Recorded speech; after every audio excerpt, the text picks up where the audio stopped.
My name is Varun. Today we are again recording the extensive series from Aditya Sethi. And this is the extensive series from BPSC questions we are discussing from BPSC. Of 66 BPSC questions we are discussing. In the first part, this is the part 4th. In the first part we had discussed the modern history related question. Second part we have already discussed the science tech question. Third part we had discussed also science question. And this is the fourth part where we are discussing the current affair related. And if the video is end, we had already discussed 16th question. 60 question हम लोग देख चुके होंगे और बाकी जितने भी हमने वीडियोस बनाया है उसका लिंक हम लोग डिस्क्रिप्शन और कमेंट में दे देंगे, ठीक है। तो आप उस वीडियो को भी देख सकते हैं और उसका पीडीएफ भी आपको टेलीग्राम में चला जाएगा, ठीक है। तो हम लोग स्टार्ट करते हैं आज के क्वेश्चन से। तो इसको देख, आज का जो फर्स्ट क्वेश्चन है वो है कि फिट इंडिया अभियान की पहली वर्षगांठ में के अवसर पर फिटनेस की डोज आधा घंटा रोज मंत्र किसके द्वारा दिया गया था। Question again I am repeating, fit India अभियान की पहली वर्षगांठ के अवसर पर फिटनेस की डोज आधा घंटा रोज मंत्र किसके द्वारा दिया गया था। ऑप्शन ए है प्रधानमंत्री नरेंद्र मोदी, ऑप्शन बी है केंद्रीय गृह मंत्री अमित शाह, ऑप्शन सी जो है केंद्रीय स्वास्थ्य मंत्री हर्षवर्धन, डॉक्टर हर्षवर्धन उस समय थे, अभी नहीं है। अभी आपको कमेंट में बताना है कि who is the health minister of India. और ऑप्शन डी है योग गुरु बाबा रामदेव, और ई ऑप्शन है इसमें से कोई नहीं या इसमें से एक से अधिक। तो अगर आप देखें क्वेश्चन को, फिट इंडिया अभियान जो है वो स्टार्ट कब हुआ था। ये स्टार्ट हुआ था आपका 2019 में, 2019 में ये स्टार्ट हुआ था। 29 अगस्त को ये स्टार्ट हुआ था और 29 अगस्त को क्या होता है, स्पोर्ट्स डे होता है, ठीक है। स्पोर्ट्स डे मनाया जाता है 29 अगस्त को, मेजर ध्यानचंद्र के बर्थडे के रूप में इस डे को मनाया जाता है। तो इसका ये जो अभियान हुआ था फिट इंडिया मूवमेंट, तो उसमें एक स्लोगन चला था हम फिट तो इंडिया फिट, और बहुत सारे सेलिब्रिटी जो है वो दूसरे सेलिब्रिटी को हैशटैग कर रहे थे फिटनेस के लिए, ठीक है। तो इसकी जो पहली वर्षगांठ हुई थी तो इसमें एक मंत्र मिला था फिटनेस का डोज आधा घंटा रोज। तो ये जो था ये मंत्र किसने दिया था, मतलब ये जो स्लोगन जो है फिटनेस का डोज आधा घंटा रोज, ये स्लोगन किसने दिया था। ये स्लोगन जो है, इसका करेक्ट आंसर है, ये स्लोगन जो है आपके प्रधानमंत्री नरेंद्र मोदी ने दिया था, ठीक है। उन्होंने ये स्लोगन दिया था फिटनेस का डोज आधा घंटा रोज। ओके ओके, आपको मेजॉरिटी ऑफ स्टूडेंट्स के जो आंसर्स हैं वो सही हैं, option A is the correct answer. हम लोग सेकंड की ओर मूव करते हैं। सेकंड क्वेश्चन है कि राजमाता विजया राजे सिंधिया के 100वें जन्मदिन के अवसर पर प्रधानमंत्री नरेंद्र मोदी ने जारी किया, मतलब राजमाता जो थी विजया राजे सिंधिया वो ग्वालियर की राजमाता थी, ठीक है। तो ग्वालियर की राजमाता थी और वो माधवराव सिंधिया के मदर थे, और अभी जो ज्योतिरादित्य सिंधिया है उनकी ग्रैंड मदर थी, ठीक है। तो इनके जन्मदिन 100वें जन्मदिन के अवसर पर प्रधानमंत्री ने कौन सा सिक्का जारी किया। इसमें ऑप्शन ए है 50 रुपए का सिक्का, ऑप्शन बी है 50 रुपए का नोट, सॉरी ऑप्शन ए है 50 रुपए का सिक्का, ऑप्शन बी है 50 रुपए का नोट, ऑप्शन सी है 100 रुपए का सिक्का और ऑप्शन डी है 100 रुपए का नोट। तो आप इसमें जो नोट है वो इजीली एलिमिनेट हो सकता है, बट जो करेक्ट आंसर होगा वो ऑप्शन सी जो है वो करेक्ट होगा। 100 रुपए का सिक्का इनके 100वें जन्मदिन के रूप में प्रधानमंत्री नरेंद्र मोदी ने इसको स्टार्ट किया था, लॉन्च किया था। अब इनके बारे में थोड़ा देख लेते हैं कि राजमाता जो विजया राजे सिंधिया थी वो मेनली ग्वालियर राजघराने की राजमाता थी और वो बहुत एक्टिव पॉलिटिक्स में भी रह चुकी है। वो 1970 से लेकर 1998 तक ये ग्वालियर राजघराने की राजमाता रह चुकी है, ठीक है। और ये ज्योतिरादित्य सिंधिया के जो फादर थे माधवराव सिंधिया, उनके ये मदर थी, और अभी ज्योतिरादित्य सिंधिया जो भारतीय जनता पार्टी में है, मतलब कांग्रेस से भारतीय जनता पार्टी में आए हैं, और ये अभी उड्डयन मंत्री हैं, केंद्रीय सिविल एविएशन मिनिस्टर हैं, तो इनकी दादी थी। दूसरी चीज इनके बारे में ये थोड़ा देखना है कि ये जो है वो आरएसएस मतलब जनसंघ के भी मेंबर रह चुके हैं और बीजेपी के फाउंडर मेंबर रह चुके हैं, भारतीय जनसंघ के भी मेंबर रह चुके, एक्टिव पार्टिसिपेट किया था, और वो भारतीय जनता पार्टी जो 1984 में बनी थी उसकी फाउंडर मेंबर भी रह चुकी है, ठीक है। और तीसरा चीज इनका देखना है कि ये विजया राजे सिंधिया ये लोकसभा और राज्यसभा दोनों से इलेक्शन जीती थी, ठीक है, मतलब दोनों हाउस की मेंबर रह चुकी है, ठीक है। तो आज के लिए इतना ही, option C is the correct answer. Majority of you answer option C is the correct answer. हम लोग आगे बढ़ते हैं, आज का थर्ड क्वेश्चन को देखते हैं। तीसरा क्वेश्चन है किस राज्य की लघु वित्त चित्र शॉर्ट फिल्म, लघु विचित्र शॉर्ट फिल्म ची लीपू ने दादा साहब फाल्के पुरस्कार 2020 जीता? इसका ऑप्शन है, ऑप्शन ए है मणिपुर, ऑप्शन बी है नागालैंड, ऑप्शन सी जो है वो है मेघालय, और ऑप्शन डी जो है वो अरुणाचल प्रदेश, और ऑप्शन ई जो है वो इसमें से कोई नहीं या इसमें से एक से अधिक। अगर आप इस क्वेश्चन को देखिएगा तो क्वेश्चन देखने के बाद आपको लगेगा कि थोड़ा ऑप्शन में आप कंफ्यूज हो जाइएगा, बिकॉज ये नाम जो है ची लीपू ये डेफिनेटली नॉर्थ ईस्ट से रिलेटेड हो सकता है, ठीक है, जो आपका पूर्वांचल का इंडिया है उसी से रिलेटेड होगा, और ऑप्शन जो है वो भी सारा पूर्वांचल का ही स्टेट है, वो मणिपुर है, नागालैंड है, मेघालय है और अरुणाचल प्रदेश है, सारे स्टेट जो है वो पूर्वांचल के, तो आपको कंफ्यूजन होगा, बट इसका जो करेक्ट आंसर होगा वो अरुणाचल प्रदेश होगा, ठीक है, डी आंसर जो है वो करेक्ट होगा। अरुणाचल प्रदेश की जो शॉर्ट फिल्म थी ची लीपो, इसने दादा साहब फाल्के पुरस्कार जीता था। अब ये समझना है कि ये दादा साहब फाल्के अवार्ड है क्या, ठीक है, option D is the correct. Dada Saheb Phalke award क्या है कि ये मिनिस्ट्री ऑफ इंफॉर्मेशन और ब्रॉडकास्टिंग द्वारा सिनेमा जगत का सबसे बड़ा अवार्ड है, ठीक है, सिनेमा जगत का सबसे बड़ा जो अवार्ड है वो दादा साहब फाल्के अवार्ड है सिनेमा जगत का, और ये किसके द्वारा दिया जाता है? मिनिस्ट्री ऑफ इंफॉर्मेशन और ब्रॉडकास्टिंग के द्वारा, सूचना एवं दूरसंचार जो मंत्रालय है उसके द्वारा ये दादा साहब फाल्के अवार्ड दिया जाता है, और ये सिनेमा जगत का सबसे बड़ा अवार्ड है, ठीक है। हम लोग चौथे क्वेश्चन पे जाते हैं। यहां तक एनीबडी है? I think no confusion. हम लोग फोर्थ क्वेश्चन पे जाते हैं। किसी निजी क्षेत्र के बैंक ने किसानों के लिए ई किसान धन ऐप चालू किया है, मतलब कोई प्राइवेट बैंक है जिसने ई किसान धन ऐप चालू किया है, ठीक है, ये कीवर्ड है ई किसान धन ऐप।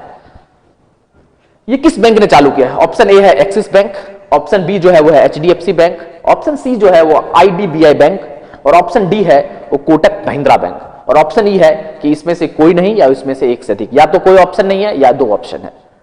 तो आप इसमें देखिए तो चारों बैंक जो है वो प्राइवेट बैंक है, तो आप एलिमिनेट भी नहीं कर सकते, बट इसका जो करेक्ट आंसर है वो आपका बी है, एचडीएफसी बैंक जो है, ठीक है, उसने ये ई किसान ऐप चालू किया है, ई किसान धन ऐप चालू किया है। अब इस ऐप का क्या फीचर है? What are the feature of this app? ये जो ऐप है वो बैंक और फार्मर के बीच में एक अम्बिलिकल कॉर्ड, एक कनेक्टिव लिंक प्रोवाइड करता है, ठीक है, ये फार्मर और बैंक के बीच में एक कनेक्टिंग लिंक प्रोवाइड करता है कि ये बैंक को बताता है कि अभी क्या मार्केट सिनेरियो क्या है, मतलब एमएसपी क्या है, मंडी का क्या रेट है, जितने भी मंडी है जो ई नाम से जुड़े है उसका क्या रेट्स है, ठीक है, साथ ही साथ फार्मर को बताता है कि वेदर फॉरकास्टिंग कैसा है, कौन सी सीड की वैरायटी कितनी अच्छी है, ठीक है, आपको क्या क्या करना चाहिए, मतलब फार्मर को क्या करना चाहिए फॉर द बेटर ईल्ड और बेटर फर्टिलाइजेशन के लिए क्या क्या करना चाहिए। तो ये सब चीज जो है ये आपका ई किसान धन ऐप जो है इसके द्वारा किया जाता है, और ये ऐप जो लॉन्च किया है ये एचडीएफसी बैंक ने इस ऐप को लॉन्च किया है, ठीक है। अगला क्वेश्चन हम लोग जाते हैं मेजोरिटी, मतलब दो तीन, अब Nitish Kumar, sorry Raju Kumar and another person name is Asha Rai. Yes, your option is correct, answer B is the correct answer. आपको हम देखते हैं फिफ्थ जो क्वेश्चन है इसको जरा हम देखते हैं। पांचवा जो क्वेश्चन है, भारत के किस शहर के अंतरराष्ट्रीय हवाई अड्डे पर सबसे पहले कोविड-19 परीक्षण की सुविधा प्रारंभ की गई? मतलब कौन सा इंडिया का जो अंतरराष्ट्रीय हवाई अड्डा था जिसमें कोरोना के लिए कोविड-19 का जो टेस्टिंग जो है वो स्टार्ट किया गया, कौन सा ऐसा आपका इंटरनेशनल एयरपोर्ट था इंडिया का? तो ऑप्शन ए है कोलकाता, ऑप्शन बी जो है वो है दिल्ली, ऑप्शन सी जो है वो है मुंबई, और ऑप्शन डी जो है वो है बेंगलोर, ठीक है। तो चार ऑप्शन, और ऑप्शन ई है कि इसमें से कोई नहीं या इसमें से एक से अधिक। तो इसमें अगर आप करेक्ट देखें तो दिल्ली, मुंबई, कोलकाता और बेंगलोर, ठीक है, तो ये चार ऑप्शन है, बट इसमें करेक्ट जो आंसर है वो again the correct answer is option B, Delhi जो है वो करेक्ट आंसर है कि दिल्ली के इंदिरा गांधी इंटरनेशनल एयरपोर्ट पे सबसे पहले जो है आपका कोविड-19 का टेस्ट, आरटीपीसीआर टेस्ट स्टार्ट किया गया था, ठीक है। तो आपको बताना है कि सबसे पहले जो टेस्ट स्टार्ट किया गया वहां कहां के पर्सन से ये कोविड-19 का टेस्ट इंडिया में डिटेक्ट हुआ, कहां से वो मेल और फीमेल हुआ। हिंट कर देता हूं, फीमेल आई थी जिसका कोविड-19 परीक्षण इंडिया में पॉजिटिव पाया गया, वो कहां की थी आपको कमेंट सेक्शन में बताना है, ठीक है। हम लोग सिक्स्थ क्वेश्चन की ओर मूव करते हैं। ये सिक्स्थ क्वेश्चन जो है वो आपका करंट से फिर से रिलेटेड है।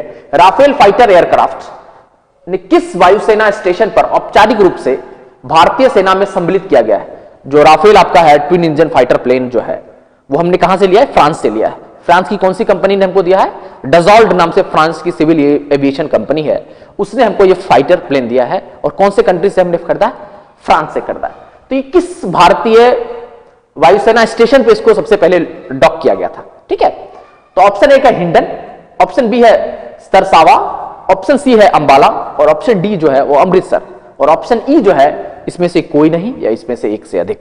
ठीक है, तो आप अगर देखें कि राफेल जो है वो हमने फ्रांस से लिया है और फ्रांस की डसॉल्ट नाम से कंपनी थी, सिविल एविएशन कंपनी, उसने हमको ये फाइटर प्लेन दिया है।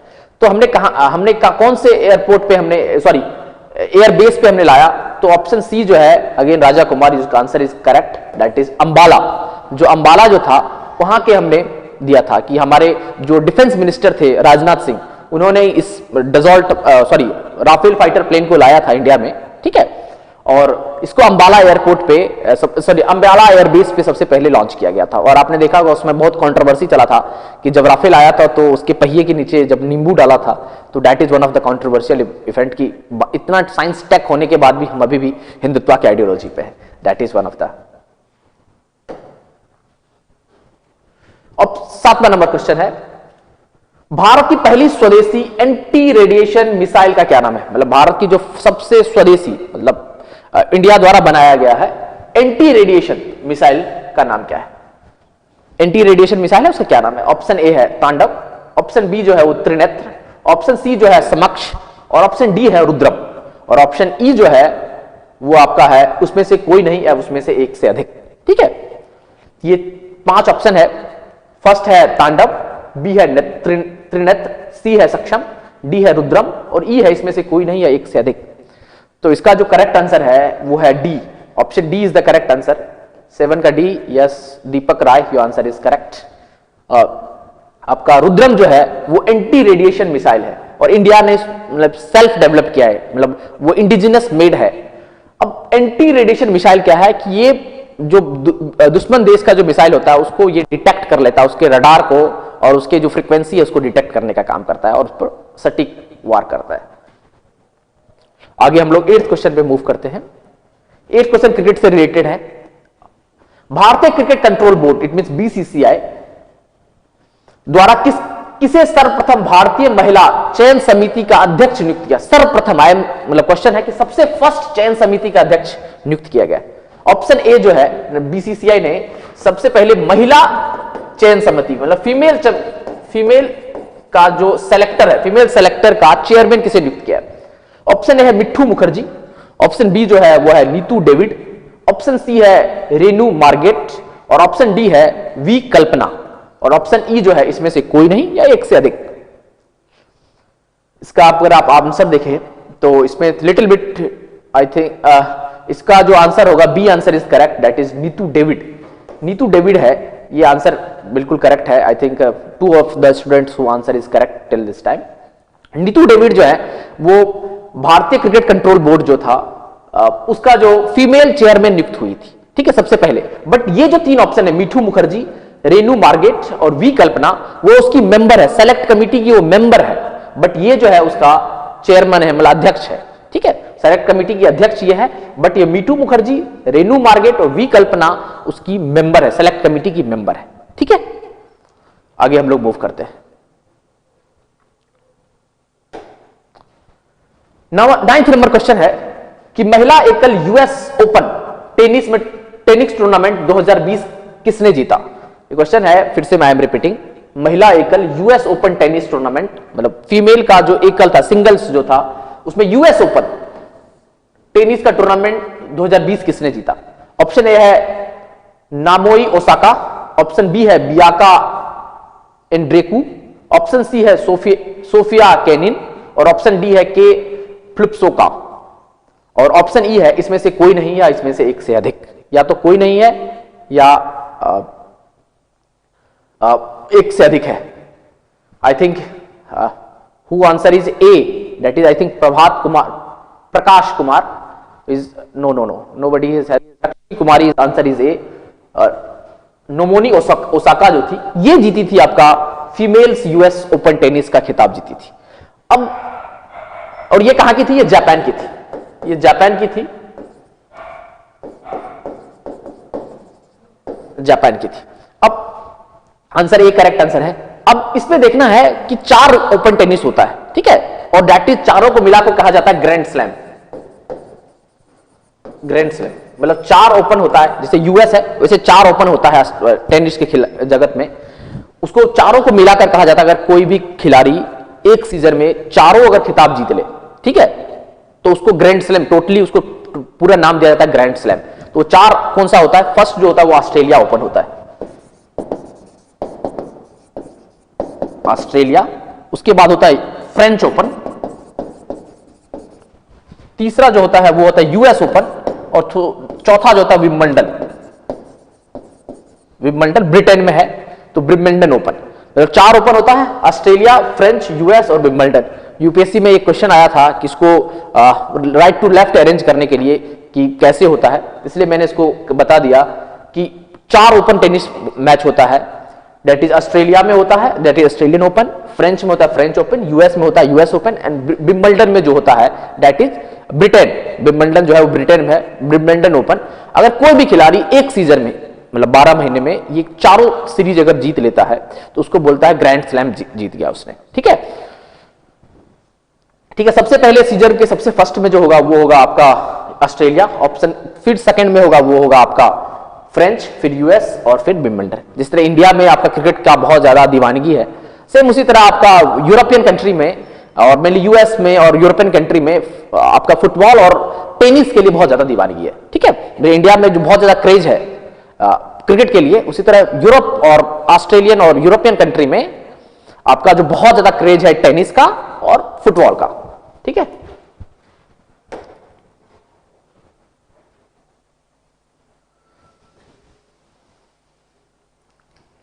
दसवां नंबर क्वेश्चन है, 4 अक्टूबर 2020 को आयोजित लंदन मैराथन में प्रथम स्थान पर रहने वाला एथलीट है। जो लंदन मैराथन हुआ था उसमें फर्स्ट स्थान किसने सिक्योर किया था? ऑप्शन ए है इलविड किपचोग, ऑप्शन जो है सूरा किटाटा, ऑप्शन सी है कि विंसेंट किपचुम्बा और ऑप्शन डी है सेसे लैम्बा, ठीक है। किसने लंदन मैराथन का डिस्टेंस 42.195 होता है, ये होता है मैराथन का, इतना किलोमीटर का ये मैराथन का डिस्टेंस होता है। तो इस जो 2020 में 4 अक्टूबर को जो लंदन मैराथन हुआ था उसमें किस खिलाड़ी ने ये खिताब जीता था? ऑप्शन ए है इलिविड किपचॉग, ऑप्शन बी जो है सूरा किटाटा, ऑप्शन सी है जो विंसेंट किपचुम्बा और ऑप्शन डी है सेसे लैम्बा। तो इसका करेक्ट आंसर है सूरा किटाटा, और ये जो था ये इथोपिया का था, सूरा किटाटा ये इथोपिया का था। दूसरा है विंसेंट किपचुम्बा, ये सेकंड पोजीशन लाया था, ठीक है। ही वॉज फ्रॉम केन्या, ये इथोपिया का था।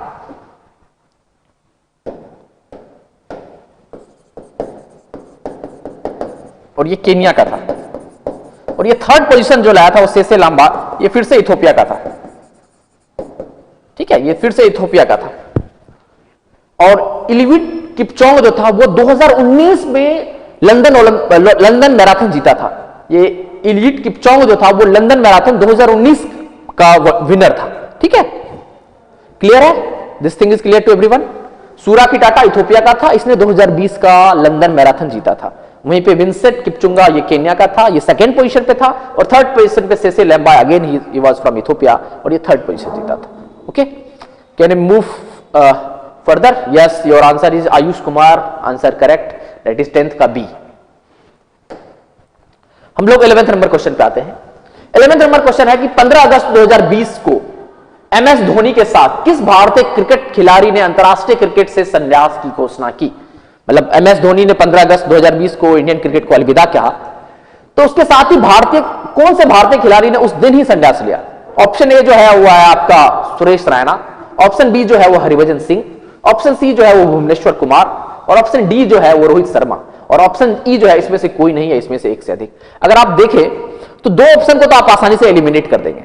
वन इज भुवनेश्वर कुमार, अभी भी खेल रहे हैं, और रोहित शर्मा वो भी अभी खेल रहे हैं, ये दोनों तो नहीं हुआ। अब आपका 3 ऑप्शन बचता है, 1, 2 और 3, ठीक है।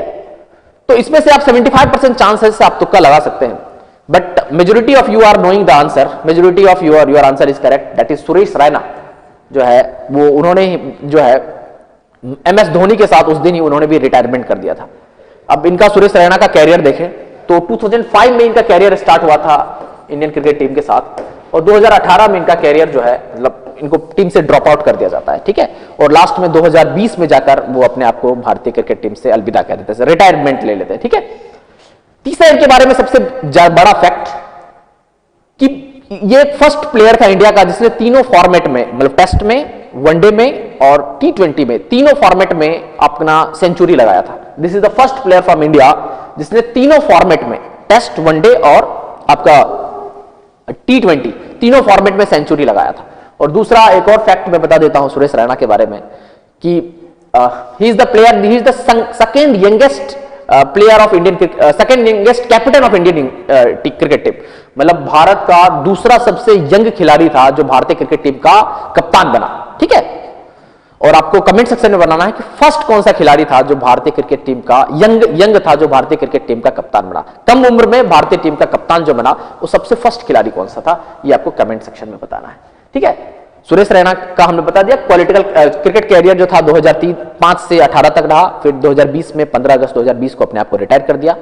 ये फर्स्ट प्लेयर था इंडियन क्रिकेट टीम से जिसने तीनों फॉर्मेट में, 3 फॉर्मेट होता है, test, T20 and one day international, तीनों फॉर्मेट में सेंचुरी स्कोर किया। अगला क्वेश्चन हम लोग देखते हैं, 12th नंबर है, हाल ही में किसे नेशनल स्कूल ऑफ ड्रामा का अध्यक्ष नियुक्त किया गया, मतलब कौन सा पर्सन है जिसको national school of drama, national school of drama, ये दिल्ली में है, ठीक है, इसका अध्यक्ष नियुक्त किया गया। ए ऑप्शन है महेश भट्ट, आलिया भट्ट के फादर, बी है अक्षय कुमार, सी जो है अनुपम खेर, डी जो है परेश रावल, और ई ऑप्शन है इसमें से कोई नहीं, या तो कोई ऑप्शन नहीं है या एक से अधिक ऑप्शन है। तो I think Ayush Kumar answer is correct, majority of answer is correct, that is D answer is Paresh Rawal. Paresh Rawal जो था ये आपका नेशनल स्कूल ऑफ ड्रामा का अध्यक्ष नियुक्त किया गया था। दूसरा ये देखते हैं कि नेशनल स्कूल ऑफ ड्रामा किसके अंदर आता है, कौन से मिनिस्ट्री के अंदर आता है, तो ये मिनिस्ट्री ऑफ कल्चर के अंदर आता है, ठीक है, मिनिस्ट्री ऑफ कल्चर के अंदर आता है national school of drama. Theatre art के लिए, मतलब नाटक कला के लिए सबसे बड़ा ड्रामा स्कूल है। मतलब अगर आपकी इच्छा है कि आप भारतीय फिल्म इंडस्ट्री में जाएं तो आप यहां पर अपने आप को आपका एडमिशन करा सकते हैं, मतलब देयर इज एग्जामिनेशन प्रोसेस, और उसके बाद आपका हो सकता है। परेश रावल का और बता दूं कि ये अहमदाबाद ईस्ट सीट से 2014 से 19 तक मेंबर ऑफ पार्लियामेंट रह चुके हैं, 2014 से 19 तक। अनुपम खेर इनकी वाइफ थी, भारतीय जनता पार्टी से जुड़े हुए, और ये भी भारतीय जनता पार्टी से एक्टिवली पार्टिसिपेट किया। अक्षय कुमार ऑल्सो विद नरेंद्र मोदी का इंटरव्यू लेते हैं ये भी, और Mahesh Bhatt, that is not the correct answer. Paresh Rawal, आपको कंफ्यूजन हो सकता है अनुपम खेर और परेश रावल के बीच में, but Paresh Rawal is the correct answer, he was from Gujarat. 13 number question है, और आई थिंक ये क्वेश्चन और इजी है। रक्षा अनुसंधान एवं विकास संगठन, इट मींस DRDO का प्रमुख कौन है? बहुत इजी वन लाइनर क्वेश्चन है कि DRDO के प्रमुख कौन है। पहला क्वेश्चन है सुरजीत सिंह देवशाल, ऑप्शन बी है doctor G Satish Reddy, option C है अरविंद सक्सेना, और ऑप्शन डी है चरणजीत सिंह उत्तरा, और ऑप्शन ई जो है वो इसमें से कोई नहीं या इसमें से एक से अधिक, ठीक है। तो अगर आप देखें इस क्वेश्चन को तो आपका DRDO जो है, ये DRDO से उसका चेयरमैन कौन है, अध्यक्ष कौन है, उसके चेयरमैन कौन है, तो ये डिफेंस मिनिस्ट्री के अंदर आता है।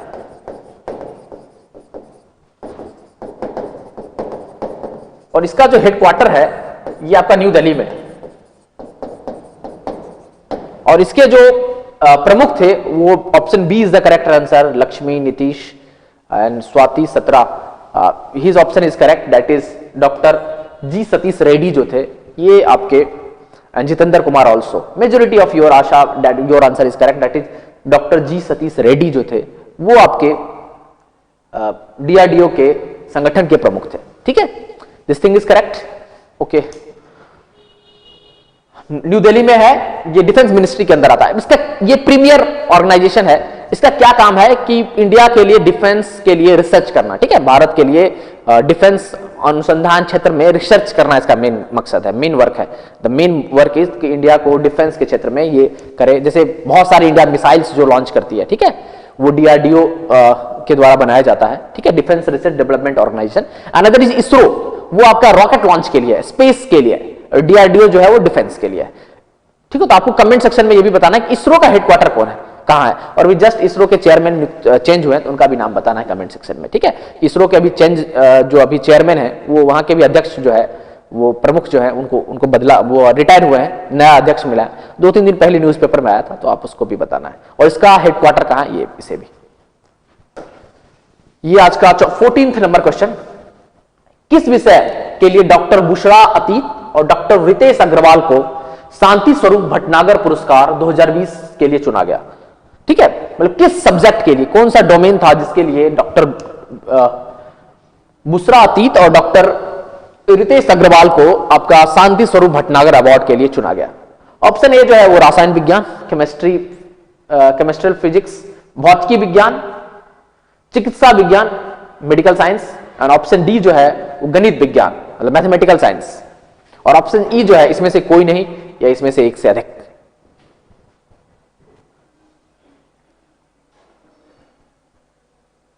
तो इसका करेक्ट आंसर जो है वो चिकित्सा विज्ञान के लिए दिया गया था। डॉक्टर बुशरा अतीक और डॉक्टर रितेश अग्रवाल या चिकित्सा मेडिकल साइंस के लिए दिया गया था। अब बुशरा अतीक को दिया गया था कि ये कैंसर बायोमार्कर को इन्होंने डिस्कवर किया था इसके लिए, और डॉक्टर रितेश अग्रवाल को फंगल इंफेक्शन से रिलेटेड मेडिसिन के लिए दिया गया था। ठीक है, और ये शांति स्वरूप भटनागर अवार्ड देता कौन है, कौन सा संगठन इसको चूज करता है? तो आईसीएमआर जो है, ये जो है Indian council of medical research, ठीक है, आईसीएमआर जो है ये सेलेक्ट करता है, और चिकित्सा के क्षेत्र में जो है इस बार जो है वो डॉक्टर बुशरा अतीक और रितेश अग्रवाल को दिया गया था। ये क्वेश्चन लिटिल बिट थोड़ा टफ था, but the answer is very, option C is the correct answer, चिकित्सा विज्ञान। Majority of your answer is correct.